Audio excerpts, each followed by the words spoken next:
If you have numbness in your thumb, your index finger, your long finger, or half of this finger, you might have carpal tunnel, or you might have something that is irritating the median nerve. Now that nerve comes from your neck, passes your shoulder, down your elbow, past your wrist, and it sits right here, and it affects the sensation that you might feel in your fingers. Now all nerves act this way. All nerves come from your neck, come down your shoulder, down your elbow to your hand. And they all have a way of, all nerves work the same, right? Wherever you feel it is not where the problem is. So I'm gonna share with you some things that you can do that are gonna be crazy counterintuitive to what you may have learned or may have tried before. My name is Huang. I'm an occupational therapist and certified hand therapist, and I've been helping people with hand and arm injuries for over 25 years. And recently, one of my patients he was telling me, he's like, Huang, some of the things that you're doing with me are just so crazy counterintuitive. You should share with other people because they're gonna think that when they're going to get therapy, that they're getting the same thing that they might be getting at all these other clinics. So I told him I will, and I am sharing with you some crazy counterintuitive things that we do here at my clinic. Now, if you're here in Miami, I'm going to include the links below so you can find me. If you're not from Miami, there are ways in which you can work with us too. Just ask for a consultation. If you have numbness of all your hand, this might not be for you. But if you have numbness of these 3 fingers and half of this, then this video is going to be for you. It is affecting the median nerve, and this nerve starts at our neck. And so one of the things that I like to do is I like to do something to, one, help make sure the neck moves really well, and then 2, make sure the shoulder moves really well.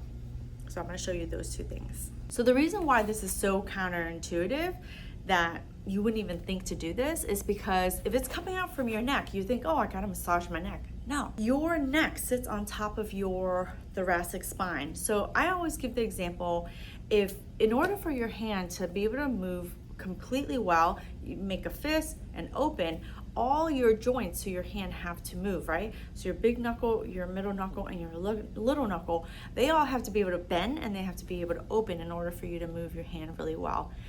When you have a nerve problem, your joints move. Like, you can make a fist and you can open and you can do all that stuff, but why does it hurt? So if I just sat here and I just rubbed on your hand, you're not gonna feel better.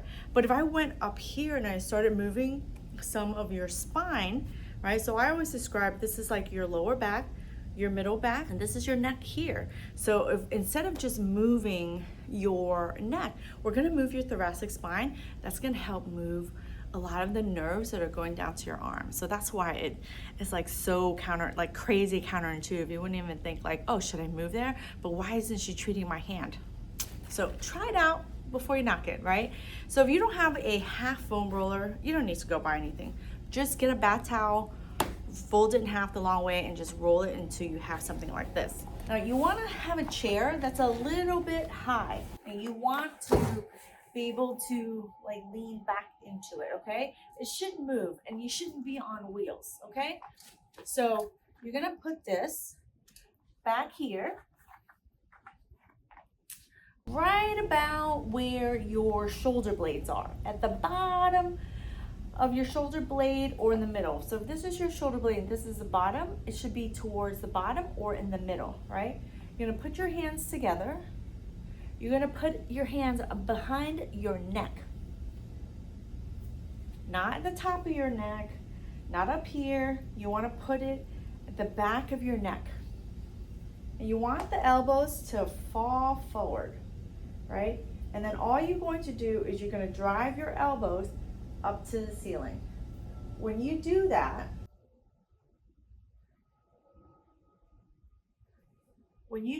you are going to move this thoracic spine of yours. And then you can do like about 5 times. And then now you're gonna move that bolster up a little bit higher, right? Put your hands like this, and you're going to move that thoracic spine.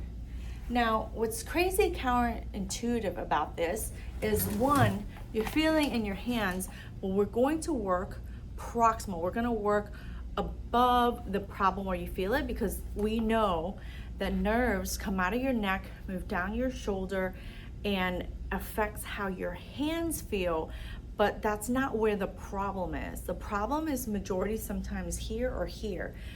When you put your elbows together, you make it about moving your thoracic spine. So if you watched my other video and I say don't stretch, this is a stretch of your thoracic spine, but it's not actually stretching your nerves. So try this out and let me know. After you move your thoracic spine, you can do that about 10 reps. Then I like to do chin tucks. Now, they look easy, but they're actually kind of hard to do correctly. And usually with these, I only do 5 of them. Let me turn. Actually, I'm going to show you both ways. If you're looking at me, you want to make sure that you're looking straight forward, not like this. Some people are, I'm like, look forward, and they go, right? I don't need to see up your nostrils. Tuck your chin in like this, right? And then with your mouth closed, because we're not catching flies, tuck it all the way back. You're thinking about, I always describe 2 ways. If you imagine someone coming to kiss you and you're like, oh, I don't want that, then that's one way you can think of it. Or I always think of it like a turtle. Like tuck that all the way back like a turtle, right? You're getting that double chin action. So I'm gonna show you on the side. So if you're on the side, again, you don't want your chin up, you want your chin down, and you're just looking forward and pretend like someone's coming to kiss you and you don't want to kiss them. So you're gonna go back. So you get this double chin. That's gonna actually move the lower part of your cervical spine, and it's gonna move the lower parts of your cervical spine sit on top of your thoracic spine. So if you move your thoracic spine first and then move your cervical spine, you'll actually find that it moves a little bit easier. Here is the kicker. If it causes you more numbness, this is not your move, right? This is a great move. This is a great move that helps a lot of different things like your thoracic spine, your shoulders. But if you are going more numb, or if you're going more, like you start having more numbness or hand cramping or other problems later after you do this and the next day, then 1, the exercise might be too aggressive, even though you don't feel like it's aggressive, or 2, this is not the movement for you right now because there is something else going on that's causing it to get worse. So when I work with my patients, we're able to monitor and look at everything. Since I'm just creating a YouTube video just to kind of help show you something and show you what's possible, like that you don't have to live with this problem and you don't have to just resort to having surgery. There are things that you can do to help yourself. This is just one example of that. But if it does not help you, don't think that the movement isn't good. It just might be not in the order of what you need. And so that's why it's a little bit counterintuitive to what you would think. If you need my help, the links are below. There are different ways in which you can work with us, but try it out. Let me know. Let me know in a comment below to see if it helps you with your numbness in your fingers.